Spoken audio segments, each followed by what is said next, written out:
கோபத்தை சில நேரங்களிலே வெளிப்படுத்துகிறான். அதை திருமறை குர்ஆனிலே பல இடத்தில் நமக்கு சொல்லி காட்டுகிறான். அல்லாஹ்வினுடைய லானத், கோபம் எதிலெல்லாம் வரும், அவனுடைய சாபம் எதிலெல்லாம் வரும் என்று சொல்லி திருமறை குர்ஆன் நமக்கு பல விஷயங்களை சொல்லி காட்டுகிறது.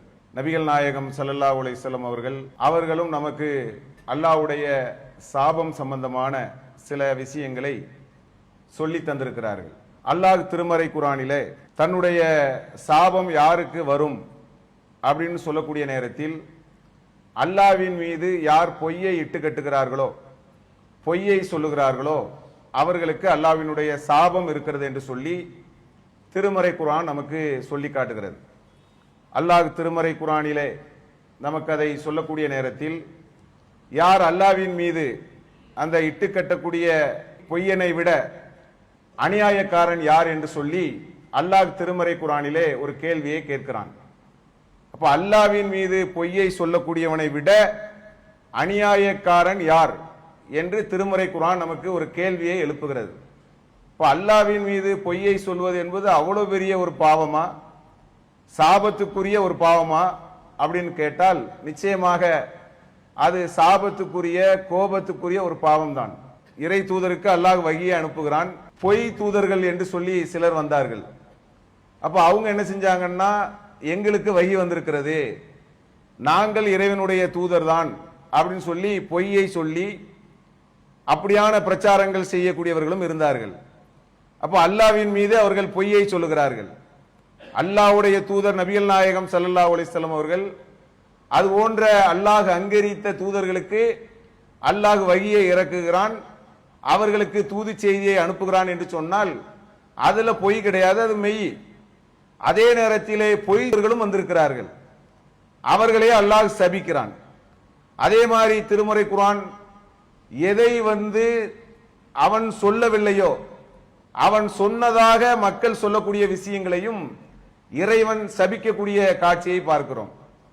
அதே போல இன்னைக்கு நாம் வாழக்கூடிய காலத்திலே வேற்று மதத்தை சார்ந்தவர்கள், இணை வைப்பாளர்கள், அவர்களுடைய வணக்க வழிபாடுகளை நீங்கள் எடுத்துக்கொண்டால் அவர்கள் தங்களுக்கு கடவுளுடைய நெருக்கம் இருக்கிறது, கடவுள் என் மீது இறங்கி கொண்டிருக்கிறார், நான் கடவுளுடைய தொடர்பில் இருந்து கொண்டிருக்கிறேன், கடவுளுக்கும் எனக்கு ரொம்ப நெருக்கமாக ஒரு தொடர்பு இருக்கிறது அப்படிங்கிற ஒரு செய்தியெல்லாம் சொல்லக்கூடிய காட்சியை பார்க்கிறோம். அப்ப இதையெல்லாம் பார்க்கக்கூடிய நேரத்தில் இது அல்லாஹ்வினுடைய சாபத்துக்குரிய, கோபத்துக்குரிய ஒரு விஷயம். அல்லாஹ் சொல்லாத, அல்லாஹ்வின் மீது இட்டுக்கட்டி சொல்லக்கூடிய, அல்லாஹ்வின் மீதே பொய்யை சொல்லக்கூடிய ஒரு விஷயத்தை இறைவன் சாபத்துக்குரிய ஒரு விஷயம் என்று திருமறை குர்ஆனிலே நமக்கு சொல்லி காட்டுகிறான். அதே போல நீங்கள் மார்க்கத்தை எடுத்துக்கொண்டால் பெரிய அல்லாஹ்வின் மீது தான் பொய்யை சொல்லணுங்கிறது இல்லை. சின்ன சின்ன குட்டி குட்டி பொய்களை கூட நம்முடைய மார்க்கத்தில் சொல்வதற்கு அனுமதி கிடையாது. சின்ன சின்ன பொய்களை கூட சொல்வதற்கு மார்க்கத்தில் அனுமதி இல்லைன்னு சொன்னா அல்லாஹ்வின் மீதே பொய் சொல்லலாமா? எனக்கு வகி வந்திருக்கிறது, எனக்கு இறைவன் காட்சி அளிக்கிறான், இறை தூதர் எனக்கு தெரிந்தார்கள், கனவிலே தெரிந்தார்கள் அப்படின்னு சொல்லி அப்படியான பொய்யை சொல்லலாமான்னு கேட்டா அது எவ்வளவு பெரிய ஒரு பாவம் என்று நாம் விளங்கிக் கொள்ள வேண்டும். சின்ன சின்ன விஷயங்களை கூட பொய் சொல்வதை நபிகள் நாயகம் ஸல்லல்லாஹு அலைஹி வஸல்லம் அவர்கள் தவிர்த்திருக்கிறார்கள், தன்னுடைய சகாபாக்களுக்கு தவிர்க்க சொல்லி இருக்கிறார்கள். நபிகள் நாயகம் ஸல்லல்லாஹு அலைஹி வஸல்லம் அவர்கள் அவங்களுடைய காலத்திலே அப்துல்லாஹ் இப்னு ஆமீர் ரலியல்லாஹு அன்ஹு அவர்கள் அவங்க இருக்கிறார்கள். அவங்களுடைய தாயார் அழைக்கிறாங்க, அப்துல்லாங்க வாங்க, உங்களுக்கு ஒரு பரிசு ஒன்று தர போறேன், ஒன்று தர்றேன் அப்படிங்கிறாங்க. அப்போ அல்லாஹ்வுடைய தூதர் கேட்கிறாங்க, நீங்க அவர்களை அழைத்து ஏதேனும் கொடுக்க இருக்கிறீர்களா? யார்கிட்ட? அப்துல்லா என்று சொல்லக்கூடிய அவங்களுடைய தாயாரிடத்திலே உங்களுடைய மகனை நீங்கள் அழைக்கிறீர்கள், ஏதேனும் கொடுப்பேன் என்று சொல்லிதான் அழைக்கிறீர்கள், நீங்க உண்மையிலே கொடுக்கிற மாதிரி இருக்கீங்களா அப்படின்னு சொல்லி நபிகள் நாயகம் ஸல்லல்லாஹு அலைஹி வஸல்லம் அவர்கள் கேட்கிறார்கள். அப்போ அவங்களுடைய தாயார் சொல்றாங்க, ஆமா, நான் என்னுடைய மகனுக்கு ஒரு பேரிச்சம்பழத்தை கொடுக்கலாம்னு இருக்கிறேன். இப்ப அல்லாஹ்வுடைய தூதர் சொல்லுகிறார்கள், நீங்கள் அதை கொடுக்காமல் இருந்திருந்தால் அது ஒரு பொய் மாதிரி வந்திருக்கும். எப்படி அல்லாஹ்வுடைய தூதர் ஒரு சமுதாயத்தை செதுக்கி எடுக்கிறார்கள் என்று நீங்கள் பார்க்க வேண்டும். சின்னதா நம்ம சொல்லுவோம்ல, ஒன்னு தந்துடுறோம், நீ இதை செஞ்சா அதை தர்றேன் அப்படிங்கிற ஒரு விஷயத்திலே விளையாட்டா கூட நீங்க சொல்ல வேண்டாம். கொடுக்கிற மாதிரி இருந்தாதான் சொல்லணும். ஆசை காட்டி அப்படி ஒரு வார்த்தையில் கூட ஒரு ஏமாற்றுத்தனமான ஒரு தன்மை இருக்கக்கூடாது என்று சொல்லி நபிகள் நாயகம் ஸல்லல்லாஹு அலைஹி வஸல்லம் அவர்கள் ஒரு சமுதாயத்தை வார்த்தை எடுக்கக்கூடிய காட்சியை நாம் பார்க்கிறோம். அல்லாஹ்வுடைய தூதர் சொல்றாங்க, யார் ஒருவர் தன்னுடைய கனவில் வராத ஒன்றை வந்ததாக சொல்லுகிறாரோ அவர் நாளைக்கு மறுமை நாளிலே 2 கோதுமைகள் வார்கோதுமைகளை கட்டி ஒன்றாக ஆக்கும்படியாக அல்லாஹ் அவர்களுக்கு ஒரு தண்டனையை கொடுப்பான் அப்படின்னு சொல்லி அல்லாஹ்வுடைய தூதர் சொல்றாங்க. கனவுல வராததா வந்ததா சொல்றது. இன்னைக்கு நீங்கள் பல விஷயங்களை நீங்கள் பார்க்கலாம். தர்காக்களிலே அடக்கப்பட்டவர்கள் அவுலியாக்கள் அவங்களுடைய வரலாற்றை நீங்கள் எடுத்து பார்த்தீங்கன்னா அவரு சொல்லியிருப்பார், என்னுடைய கனவிலே அவர் வந்தார், நபிகள் நாயகம் வந்தார்கள், முஹிதீன் அப்துல் காதர் ஜெயிலானி வந்தார், அவர் வந்தார், இவர் வந்தார், இப்படியான செய்திகள்லாம் சொல்லப்பட்டுச்சு அப்படின்னு சில வரலாற்று பொய்களை சொல்லி கனவில் வராததை வந்ததாக சொல்லி அப்படி இட்டு கட்டக்கூடிய பேச்சு செயல் என்பது மனித இனத்திலே இருந்து கொண்டிருக்கிறது. அதைத்தான் அல்லாஹ்வுடைய தூதர் கண்டிக்கிறார்கள். அப்படி வராத ஒன்றை வந்ததாக யார் சொல்லுகிறார்களோ நாளைக்கு அவர்கள் 2 கோதுமையை கட்டுறதுங்கிறது அல்லாஹ் மறுமையில் அது ஒரு கஷ்டமான ஒரு செயலாக காட்டி, நீ இந்த உலகத்திலே வாழும்போது உனக்கு வராத கனவை வந்ததாக போய் சொன்னியா இல்லையா அப்படிங்கிற ஒரு தண்டனையை கொடுப்பதாக நபிகள் நாயகம் ஸல்லல்லாஹு அலைஹி வஸல்லம் அவர்கள் சொல்லுகிறார்கள். அப்ப சின்ன சின்ன பொய்களை கூட இஸ்லாம் அங்கீகரிக்கவில்லை. அல்லாஹ்வுடைய தூதர் சொல்றாங்க பாருங்க, யார் கேட்டதையெல்லாம் பரப்புகிறார்களோ அவன் பொய்யனின் மிகப்பெரிய அடையாளம். எதை கேட்டாலும் சொல்றது. உங்களுக்கு ஒரு விஷயம் தெரியுமா, நான் இன்னார பத்தி இப்படி கேள்விப்பட்டேன், எனக்கு ஒரு சந்தேகமா இருக்குது, எனக்கு ஒரு டவுட், இவன் ஏன் ஆளு துரு துரு துருன்னு முழிக்கிறான், இவன் மேல எனக்கு ஏதோ ஒரு சந்தேகம் அப்படின்னு சொல்லி ஒரு யூகத்தின் அடிப்படையிலான விஷயங்களை பேச்சுகளை கேட்டதையெல்லாம் ஒருவரை பற்றி பேசுவது. கொஞ்சம் கூட ஒரு மனசாட்சி இல்லாம மனசை ஒதுக்கி வைத்து விட்டு அந்த நடுநிலை மனசுன்னு ஒண்ணு இருக்கா இல்லையா, எது சரி எது தவறு என்று நம்முடைய உள்ளத்தினுடைய ஆட்காட்டி சொல்லிக் கொண்டிருக்கும். அதையெல்லாம் ஓரம் தள்ளிவிட்டு கேட்டதையெல்லாம் பரப்புறது. அவர் ஏன் இப்படி ஆயிட்டார் தெரியுமா, அந்த வியாபாரம் ஏன் ஒடிஞ்சிடுச்சு தெரியுமா, அவர் ஏன் நடு ரோட்டுக்கு வந்துட்டார் தெரியுமா, அந்த குடும்பம் ஏன் இப்படி ஆயிட்டு தெரியுமா, அந்த 2 பேர் சம்பந்தம் பண்ணாங்களா, 2 பேரும் நாசமா போயிட்டாங்க, இப்படி நீ என்னெல்லாம் கேள்விப்படுகிறார்களோ அதையெல்லாம் சொல்லக்கூடிய தன்மை இருக்கு பாருங்க.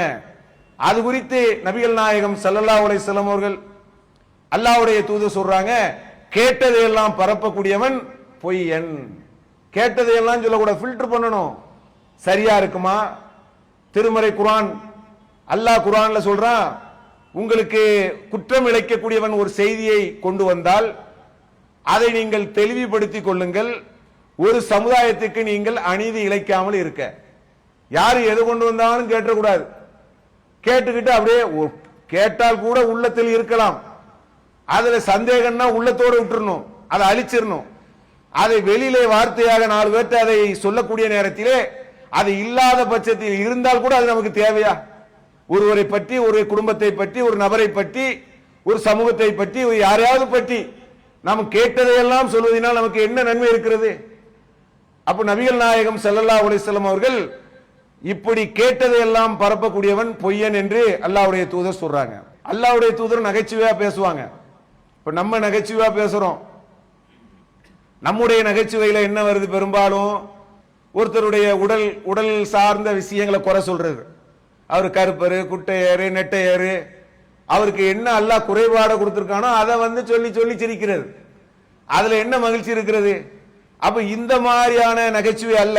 இது அல்லாம அல்லாஹ்வுடைய தூதர் நகைச்சுவை செய்திருக்கிறார்கள். அதை சகாபாக்கள் கேட்கிறார்கள், அல்லாஹ்வுடைய தூதரே நீங்க ஒரு நகைச்சுவையா பேசுறீங்களே அப்படின்னு சொல்லிட்டு அல்லாஹ்வுடைய தூதர்ட்ட சகாபாக்கள் கேட்கிறார்கள். இப்ப அல்லாஹ்வுடைய தூதர் சொல்றாங்க, நான் உண்மையை தவிர வேற எதுவும் சொல்ல மாட்டேன், நகைச்சுவையா பேசுவேன், ஆனா என் வார்த்தை என்னுடைய வாயிலிருந்து என்ன வராது? உண்மையை தவிர சும்மா நகைச்சுவைக்குன்னு விட்டு அடிப்பனா, இஷ்டத்துக்கு பேசுவனா அப்படிங்கிற மாதிரி அல்லாஹ்வுடைய தூதர் ஒரு பேச்சில் வரக்கூடிய நகைச்சுவையில் கூட நான் உண்மையை பேசக்கூடியவன் என்று அல்லாஹ்வுடைய தூதர் சொல்லி இருக்கிறதை நாம் பார்க்கிறோம். அப்ப சின்ன சின்ன விஷயங்களில் கூட பொய் சொல்லக்கூடாதுன்னா அல்லாஹ்வின் மீது பொய் சொல்றது எவ்வளவு பெரிய பாவம் நீங்க பாத்துக்காங்க. அல்லாஹ்வின் மீது அல்லாஹ்வுடைய தூதர் சொல்றாங்க, நீங்கள் உங்களில் ஒருவருக்கு ஒருவர் சொல்லிக் கொள்ளக்கூடிய பொய்யை போன்று என் மீது நீங்கள் சொல்வது கிடையாது. அது மாதிரியான சமம் இல்ல. நம்ம மேல நம்முடைய மார்க்கத்தின் மீது அல்லாஹ்வுடைய தூதர் மீது அல்லாஹ்வின் மீது சொல்லக்கூடிய பொய் என்பது பெரும்பாவம் என்று சொல்லி இறை தூதர் நமக்கு கண்டித்திருக்கிறார்கள். அப்போ அல்லாஹ்வுடைய சாபத்துக்குரிய விஷயங்களாக இது பார்க்கப்படுகிறது. அதே மாதிரி பாருங்கள், அல்லாஹ்வுடைய சாபத்துக்குரிய கோபத்துக்குரிய இன்னொன்றும் இருக்கிறது. அதாவது இஸ்லாத்திற்கு நம்ம வந்துவிட்டோம், நம்பிக்கையை கொண்டு வந்துவிட்டோம் என்று சொன்னால் முடிந்த அளவுக்கு மரண தருவாய் வரை நம்முடைய இஸ்லாத்திலேயே இருந்து மரணிக்கக்கூடியவர்களாக நம்ம இருக்கணும். நம்முடைய நம்பிக்கையில மறுபடியும் என்ன வரக்கூடாது, குழப்பம் வரக்கூடாது. மறுபடியும் இணை வைக்கக்கூடிய விஷயங்களுக்கு போகக்கூடாது. மறுபடியும் நம்பிக்கை கொண்டு மறுபடியும் இணை வைக்கக்கூடிய விஷயத்துக்கு இப்படி மாறி மாறி போகக்கூடாதுன்னு சொல்லி திருமறை குர்ஆன் நமக்கு சொல்லுகிறது. நீங்கள் நம்பிக்கை கொண்டு பின்னர் மறுத்து பின்னர் நம்பிக்கை கொண்டு பின்னர் நீங்கள் மறுப்பை நீங்கள் ஏற்படுத்தி கொண்டால் உங்களுக்கு அல்லாஹ்வினுடைய மன்னிப்பு இல்லை அப்படிங்கிற மாதிரி கடுமையான ஒரு கண்டனம் திருமறை குர்ஆன் நமக்கு சொல்லி காட்டுகிறது. அப்ப அந்த நம்பிக்கை ஈமான்ங்கிறது சாதாரண விஷயம் இல்ல. அது வந்து விட்டால் மறுபடி இறை மறுப்பை நோக்கி போயிடக்கூடாது. அப்படி போனால் அல்லாஹ்வுடைய சாபம். அல்லாஹ் திருமறை குர்ஆன்ல இதை பற்றி அல்லாஹ் சொல்லும் போது அவர்களுக்கு அல்லாஹ்வினுடைய லானத்தும் ஒல் மலாயிகத்தி மலக்குமாரனுடைய லானத்தும் ஒன் நாசி அஜ்மையின் எல்லா மனிதர்களுடைய லானத்தும் அவர்களுக்கு இருக்கிறது. நம்பிக்கை கொண்ட பிறகு நம்முடைய நம்பிக்கையிலிருந்து விலகிடவே கூடாது. ரொம்ப பாதுகாப்பாக நம்முடைய ஈமான்ல யாருக்கு எந்த சேதாரமும் வந்துடக்கூடாது. நீங்கள் கேட்கலாம், எப்படி ஈமான்ல சேதாரம் வந்துடும், அப்படி வரவா செய்யும் அப்படின்னு கேட்கலாம். அப்படிலாம் சொல்ல முடியாது. வருது, வரக்கூடிய காட்சிகளை நம்ம பார்க்கலாம். பெரும்பாலும் இது எதுல வரும்னு கேட்டால் இந்த திருமணம் மாதிரி வருது பாருங்க, அதுல வரும். இந்த காதல் திருமணம் என்று செய்கிறார்களா இல்லையா, இணை வைக்கக்கூடிய பெண்களை நீங்கள் திருமணம் செய்யாதீர்கள். நம்பிக்கை கொண்ட ஆணாக இருந்தால் இணை வைக்கக்கூடிய பெண்ணை நீங்க திருமணம் செய்யாதீங்க. அதே போல நம்பிக்கை கொண்ட பெண்ணா இருந்தா இணை வைக்கக்கூடிய ஆணை நீங்க திருமணம் செய்யாதீங்க. அல்லாஹ் திருமறை குர்ஆன்ல சொல்றான். ஒருவேளை அதிகபட்சமாக அந்த திருமணத்தின் மூலமான ஒரு அப்படியான ஒரு இணை வைக்கக்கூடிய பெண்ணையோ ஆணையோ திருமணம் செய்யக்கூடிய நிலைமை வந்தால் நம்பிக்கை கொண்டவர்களாக ஆக்கிதான் செய்யணும். உதாரணத்துக்கு அது ஒரு ஆர்வமூட்டப்பட்ட விஷயம் இல்ல. அப்படி செய்வதா இருந்தா அவங்க நம்பிக்கைக்கு வந்துடணும், இறை நம்பிக்கையாளராக மாறிடணும். ஆனால் இணை வைக்கக்கூடிய நிலையிலேயே நீங்கள் என்ன செஞ்சிடக்கூடாது, இணை வைக்கக்கூடிய பெண்ணை திருமணம் செய்யாதீங்க, இணை வைக்கக்கூடிய ஆணை திருமணம் செய்யாதீங்கன்னு சொல்லி திருமறை குர்ஆன் நமக்கு சொல்லுகிறது. சொல்லிட்டு அல்லாஹ் என்ன சொல்றான், உலாய்க்க எதுவுன இளநார், அவர்கள் நரகத்தின் பக்கம் அழைக்கிறார்கள். அல்லாஹ் உங்களை எங்க அழைக்கிறான், ஒல்லாஹு எதுவு இலல் ஜன்னத், அவர்களை ஜன்னத்திற்கும் அல்லாஹ்வினுடைய விருப்பப்படி மன்னிப்பிற்கும் அல்லாஹ் அழைக்கிறான் அப்படின்னு சொல்லி திருமறை குர்ஆன் நமக்கு சொல்லி காட்டுகிறது. ஆண் முஸ்லீமாக இருக்கிறார், பெண் எப்படி இருக்கிறாங்க, இணை வைக்கக்கூடிய பெண்ணா இருக்கிறாங்க. அப்படியே திருமணம் செய்யறாங்க, அப்படியே தான் அந்த பெண்ணு இணை வைப்பிலே இருக்கிறார், ஆண் முஸ்லீமா இருக்கிறார். அது என்ன, அது அப்படி இருக்க முடியுமா? அப்படி நம்பிக்கையோட வாழ முடியுமா? அதுல எவ்வளவு பாதிப்பு வரும். இவங்க திருப்திக்கு அவங்க கொஞ்சம் தொழுதுகிறது, அவங்க திருப்திக்கு இவரு தன்னுடைய இணை வைப்பு கோயில்களுக்கு செல்வது, மாறி மாறி. அதே போல இஸ்லாமிய நம்பிக்கை கொண்ட பெண்கள் இணை வைக்கக்கூடிய ஆண்களையும் திருமணம் செய்யக்கூடிய நிலைமையும் வருகிறது. அப்ப இணை வைக்கக்கூடிய ஆண்களை திருமணம் செய்யறதா இருந்தால் அவர்கள் நம்பிக்கை கொள்ளும் வரை நம்ம செய்யவே முடியாது. செஞ்சால் அது என்னது, சரியான பாதை இல்ல, அல்லாஹ்வினுடைய கோபத்திற்கும் சாபத்துக்கும் உரிய ஒரு விஷயம் அது. அப்படி திருமறை குர்ஆன் நமக்கு கற்றுத் தருகிறது. இப்ப நீங்க அரசியல பார்க்கலாமே, அரசியலில் இஸ்லாமிய வேட்பாளர்கள் அவர்கள் எப்படி இருப்பாங்க, இஸ்லாமிய வேட்பாளர்கள் செல்லுகிறார்கள், போகக்கூடிய நேரத்தில் ஓட்டு கேட்கிறார்கள். சில இஸ்லாமிய வேட்பாளர்கள் தெளிவா சொல்றாங்க, நான் ஒரு முஸ்லீம், என்னுடைய அடையாளம் இஸ்லாம் தான். நான் இணை வைக்கக்கூடிய கோயில்களுக்கோ அது இணை வைக்கக்கூடிய தன்மைக்கோ என்னால் என்ன செய்ய முடியாது, கலந்து கொள்ள முடியாது. நான் ஒரு இஸ்லாமிய பிரதிநிதியா இருக்கிறேன், அரசியலில் இருக்கிறேன், இது பிரச்சனை இல்லை. இப்ப எப்படி இருக்கிறது, இணை வைக்கக்கூடிய பள்ளிவா கோயில்களுக்கு செல்வது, அங்க இருக்கக்கூடிய விபூதிகள் போன்ற விஷயங்களை தங்களுடைய தலைகளிலே தடவிக் கொள்வது, அங்க இருக்கக்கூடிய இணை வைக்கக்கூடிய சிலைகளின் மீது படுத்து உருள்வது, அங்கே கும்பிடுவது, இதெல்லாம் யாருக்காக கேட்டால் ஒரு தேர்தலுக்காக, அற்ப பதவிக்காக, ஒரு அமைச்சர் பதவிக்காக, ஒரு எம்எல்ஏ பதவிக்காக, இந்த உலகத்தில் கிடைக்கக்கூடிய ஒரு அற்பமான பதவிக்காக அவர் வைத்திருக்கக்கூடிய ஒரு ஈமான், இறை நம்பிக்கை என்று சொல்லக்கூடிய ஒரு ஆழமான பொக்கிஷம், அரசியலை விட கோடி மடங்கு புனிதமானது, பொருளாதாரத்தை விட கோடி மடங்கு புனிதமானது. அப்பேற்பட்ட ஒரு புனிதமான ஒரு இறை நம்பிக்கையை கொண்டவர், தனக்கு மார்க்கம் இஸ்லாம் என்று அதை ஏற்றுக்கொண்ட ஒருவர், கடைசியிலே அவருடைய வாழ்க்கை முறையில் ஒரு தேர்தல் என்று வரக்கூடிய நேரத்திலே அடமானம் வைக்கிறார்களா இல்லையா, ஈமான் பறிபோகிறதா இல்லையா? அப்படி என்ன நமக்கு அமைச்சர் பதவி, அப்படி என்ன ஒரு எம்எல்ஏ பதவி, அது ஒரு இணை வைப்பாளர் செய்திடணுமே. நம்பிக்கையை வித்துவிட்டு நமக்கு இப்படியான ஒரு பதவிகளோ சுகமோ தேவையா? அதை அல்லாஹ் என்ன செய்கிறான், திருமறை குர்ஆனின் மூலமாக நமக்கு கண்டிக்கக்கூடிய காட்சியை பார்க்கிறோம். அதே போல நபிகள் நாயகம் ஸல்லல்லாஹு அலைஹி வஸல்லம் அவர்கள், அல்லாஹ்வுடைய தூதர் நமக்கு சாபத்துக்குரிய இன்னொரு விஷயத்தை சொல்லி தந்திருக்கிறார்கள். பச்சை குத்தக்கூடியவர்களும் அதே மாதிரி அதை யார் தன்னுடைய உடலிலே குத்தி விடுகிறார்களோ அவர்களையும் அல்லாஹ் சபிக்கிறான். இன்னைக்கு பாத்தீங்கன்னா உடம்பு முழுவதும் இன்னைக்கு பச்சை குத்தக்கூடிய ஒரு விஷயம் என்பது ஜெகஜோதியா நடந்து கொண்டிருக்கிறது. நீங்கள் சில காணொளிகளை பார்த்தால் அதிசயப்படுவீர்கள், ஆச்சரியப்படுவீர்கள். அல்லாஹ்வுடைய தூதர் என்னைக்கோ எச்சரிக்கை செய்தது, என்னைக்கோ எச்சரிக்கை செஞ்சாங்க. பச்சை குத்துபவனையும் அதை குத்தக்கூடியவனையும் அல்லாஹ் சபிக்கிறான் என்று சொன்ன ஒரு விஷயம் சாதாரண நம்ம நினைக்கலாம். ஆனா இன்னைக்கு எப்படி இருக்குது தெரியுமா, பெண்கள் குத்திக் கொள்ளுகிறார்கள், தங்களுடைய உடல் மேனியை காட்டுகிறார்கள், முதுகை காட்டுகிறார்கள், தங்களுடைய அங்கங்களிலே எதை மறைக்க வேண்டுமோ அந்த பகுதிகளை காட்டுகிறார்கள். எங்களுக்கு பச்சை குத்துங்கள். இங்கே ஒரு பச்சை குத்துவதற்காக ஆகக்கூடிய செலவு எவ்வளவு? 15,000 20,000 ஒண்ணுமே கிடையாது. 100 ரூபாய் மைய, 200 ரூபாய் மைய. ஆனால் பல லட்சங்களையும் ஆயிரங்களையும் கொட்டி பொருளாதாரத்தை விரயம் பண்ணி தன்னுடைய தோலை நோவினப்படுத்தி இவர்கள் பச்சை குத்தி அல்லாஹ்வினுடைய சாபத்திற்கு ஆளாகிறார்களா இல்லையா பார்க்கிறோம். அதே போல பாருங்க, இந்த பச்சை குத்துவதனால் ஏற்படக்கூடிய தீங்கு என்பது பல வகையில் இருக்கிறது. ஒருவன் ஒரு இளமை பருவத்திலே இருக்கிறான், 15 வயசு 16 வயசு 17 வயசு இருக்கான்னு வைங்களேன், அவனுக்கு ரத்த ஓட்டம் கொஞ்சம் ஒரு மாதிரியா இருக்கும். அந்த நேரத்தில் அவனுக்கு சில எண்ணங்கள் வரும், இன்னும் ஒரு ஆணின் மீதோ ஒரு பெண்ணின் மீதோ ஒரு ஈர்ப்பு வரும். வந்த உடனே என்ன செய்வான், அந்த பெண்ணினுடைய பெயரையோ அல்லது புகைப்படத்தையோ தன்னுடைய கையிலே குத்தி விடுவான். பச்சை குத்தினால் அழிக்க முடியுமா? அழிக்க முடியாது. அப்ப அந்த பெயரையோ அந்த படத்தையோ அவங்களுடைய உடலிலே குத்திய பிறகு ஒரு 25 27 வயசு 28 வரும். அதுக்குள்ள அது மாதிரி 3 பேர் அவனுக்கு எக்ஸ் ஒய் செட்டுங்கிற லெவல்ல போயிட்டே இருக்கும். இங்கிலீஷ்ல ஏபிசிடி வருதா இல்லையா? அதே மாதிரி முதல் ஆளுக்கு பேர் என்னது ஏ, அடுத்து பி, அப்படி வரக்கூடியதுல எக்ஸ் ஒய் செட்டுங்கிறாங்க.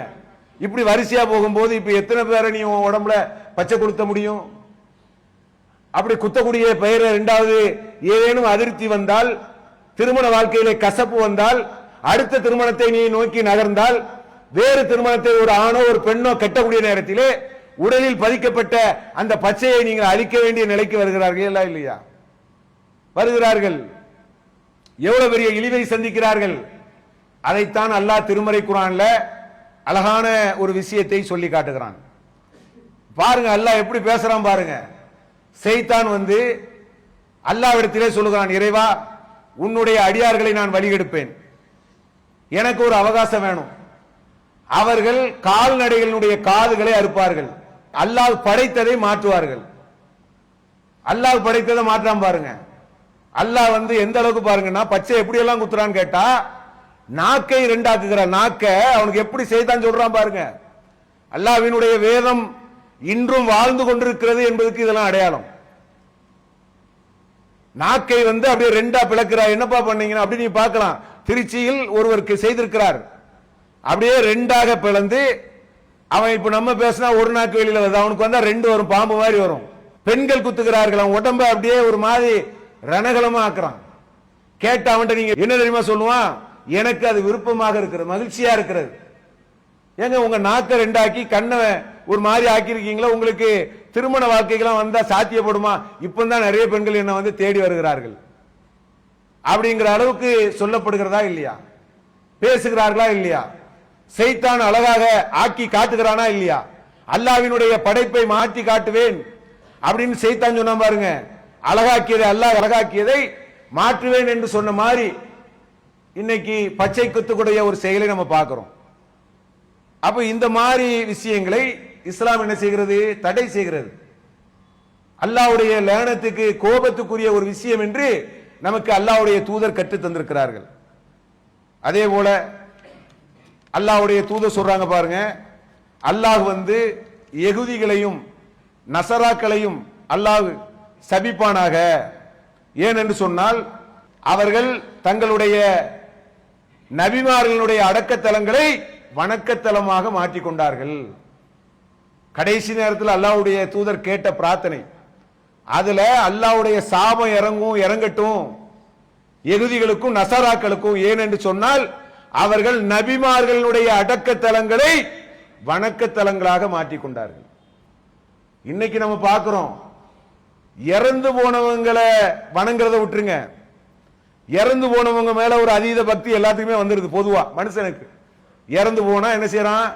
7ஆம் பாத்திகா, 8ஆம் பாத்திகா, 30வது பாத்திகா, அல்லது போட்டோ மாட்டுவது, மாலை மாட்டுவது, அவருக்கு பிடித்த உணவுகள், அவர் பிடித்து சாப்பிட்ட உணவுகளை அவருக்கு படையல் இடுவது, அவரை மறக்க கூடாது என்று நினைவுக்காக திரும்ப திரும்ப ஏதாவது ஒரு விஷயத்தை இறந்தவர்களுக்காக செய்வது. கடைசியில் என்ன செஞ்சிடறான்? இறந்தவர்களை கடவுளாக மாத்துறான். இறந்தவர்களைத்தான் அப்படி மாத்துறான்னு கேட்டா உயிரோடு இருக்கக்கூடிய ஆளையும் விடுறது இல்லை. அதுவும் குறிப்பா அந்த நடிகர்கள் மாதிரி வர்றாங்க பாருங்க சினிமாவில் இருந்து, அவர்களை எல்லாம் எப்படி பார்க்கக்கூடிய ஒரு கால சூழல் உருவாயிருக்கு என்று சொன்னால், தேவ தூதர்கள் போல, வானத்திலிருந்து வந்தவர்கள் போல அவர் பக்கத்துல ஒரு நாள் நிக்கணும், அவர்கிட்ட ஒரு செல்ஃபி எடுக்கணும். அவர் போனால் அழகு, நடந்தால் அழகு, உட்கார்ந்தால் அழகு, சிரித்தால் அழகு, அப்படிங்கிற மாதிரி ஒரு மனிதரையே சுற்றி சுற்றி மனித சிந்தனைகள் ஓடுகிறதா இல்லையா? மனிதர்களை மதிக்கணும், நேசிக்கலாம், தப்பு கிடையாது. ஆனால் அவர்களை வைக்க வேண்டிய இடத்துல தான் வைக்கணும். அல்லாஹ்வையும் அல்லாஹ்வுடைய தூதரையும் தான் நாம் நேசிக்க வேண்டும், அவர்களுக்கு தான் நம்ம கட்டுப்பட வேண்டும், அவர்களைத்தான் நம்ம விருப்பமாக வைத்துக் கொள்ள வேண்டும். அப்ப இறந்து போனவர்களை, சமாதிகளை வணங்கக்கூடிய ஒரு பண்பு பழக்கமும் உள்ள அந்த யகுதிகளையும் நசராக்களையும் அல்லாஹ் சபிக்க வேண்டும் என்று சொல்லி நபிகள் நாயகம் ஸல்லல்லாஹு அலைஹி வஸல்லம் அவர்கள் எச்சரிக்கை செய்திருக்கிறார்கள். இப்ப இதுலதான் நிறைய பிதத்தான அனாச்சாரமான கலாச்சாரம்லாம் பெருகி கிடக்குது. இன்னைக்கு ஏராளமான புற்றீசல் தர்கா வழிபாடை நோக்கி நம்ம எவ்வளவோ பேசுறோம், அதனால அது குறைவா செய்து, அதெல்லாம் ஒண்ணு கூட குறைஞ்ச மாதிரி தெரியல, பேசிட்டு தான் இருக்கிறோம். அதுல உள்ளவர்கள் மகிழ்ச்சியா தான் இருந்துட்டு இருக்கிறார்கள். இறந்து போன சமாதியில போய் அங்க பூவை வைப்பது, ஆரத்தி எடுப்பது, அங்கே தலையை கொண்டு சஜிதா செய்வது, விதத்தான எல்லா காரியங்களும் செய்வது, இறந்து போன செத்து போன ஒருவருக்கு சக்தி இல்லை என்று நினைக்கக்கூடிய காலம் இன்னைக்கு வரும்.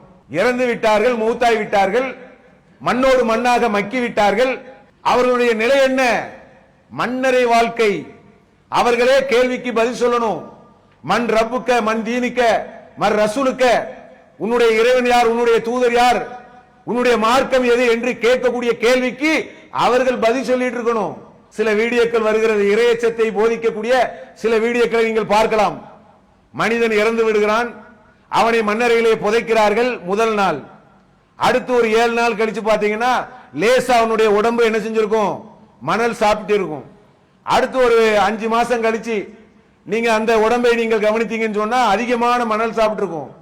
ஒரு வருஷம் 2 வருஷம் பாத்தீங்கன்னா வெறும் தலை, காலு, கண்ணு எல்லாம் போய் மண்ட ஓடு மட்டும்தான் இருக்கும். இன்னும் ஒரு 4-5 வருஷம் போனால் அந்த மண்ட ஓடு இருக்காது. இதுதானே உன் மன்னரை வாழ்க்கை. இதுல அவுலியாக்களுடைய நிலையம் அதுதானே. அவர்கள் புனிதமானவர்களா? அவங்களுக்கு நிறைய உடல்ல ஏராளமான சக்திகளையும் ஆற்றல்களையும் எல்லாம் கொடுத்திருக்கிறானா? அப்ப இறந்து போனவர்கள் யாரா இருந்தாலும் அவர்களுக்கு சக்தி இல்லை என்று நினைக்கக்கூடிய விஷயத்துல உறுதியா இருக்கணும். இல்லைன்னா அல்லாஹ்வுடைய லேனத்து தான் வரும். இதையும் அல்லாஹ்வுடைய தூதர் நமக்கு என்ன செஞ்சிருக்கிறாங்க, கத்து தந்திருக்கிறார்கள். எனவே நம்முடைய சமுதாயத்தில் இந்த மாதிரி ஒரு விழிப்புணர்வான ஒரு விஷயங்களை சொல்லக்கூடிய நன்மக்களாக இருக்க வேண்டும் என கூறி என்னுடைய இந்த முதல் உரையை நிறைவு செய்கிறேன். அல்லாஹு அக்பர், அல்லாஹு அக்பர்.